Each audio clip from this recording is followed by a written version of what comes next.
Hey guys, welcome back to the channel. Happy Halloween. So the story takes us to October of 2007 in a quiet farming community about 20 miles outside of Princeton, West Virginia. There's a family-owned place called Hollow Creek Farm. It's famous for its Fall Fest. Every year they do hay rides, cider, and a big corn maze that stretched nearly 3 acres wide.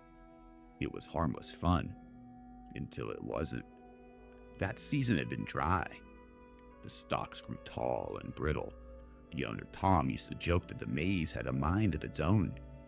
Halloween weekend came, and a group of high school kids, 3 boys and 2 girls, showed up just after dusk. They brought their flashlights, but Tom remembered one of them saying, "Let's turn them off. It's scarier that way." They went in at 8:42 p.m., and by 9:30, they still hadn't come out. Tom and a few volunteers started calling out. They heard movement inside, rustling, like something heavy brushing through the stalks. One of the girls, Rachel, came stumbling out of the entrance, crying, covered in corn dust and dirt. She said something was in there with them.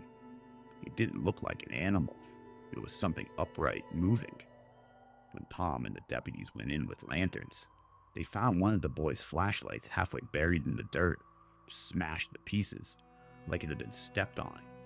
Another 50 yards in, they found torn pieces of denim and long claw gouges into wooden posts that held up the maze map.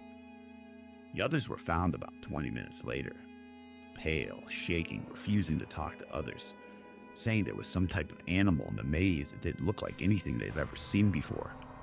The official report said they got lost and panicked, but none of them ever came back to that farm again.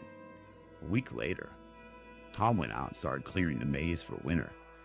When he reached the center, he found a perfect circle of flattened corn about 6 feet wide.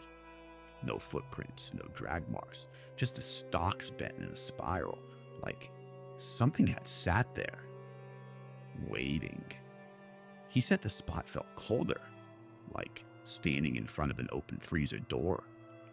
Tom closed the maze for good the next year in 2008. The next family that leased the land bulldozed the field and planted soybeans. But every now and then, people driving past on foggy nights still say they see movement where the maze used to be. A flicker of light or a shadow ducking between the rows that aren't even there anymore.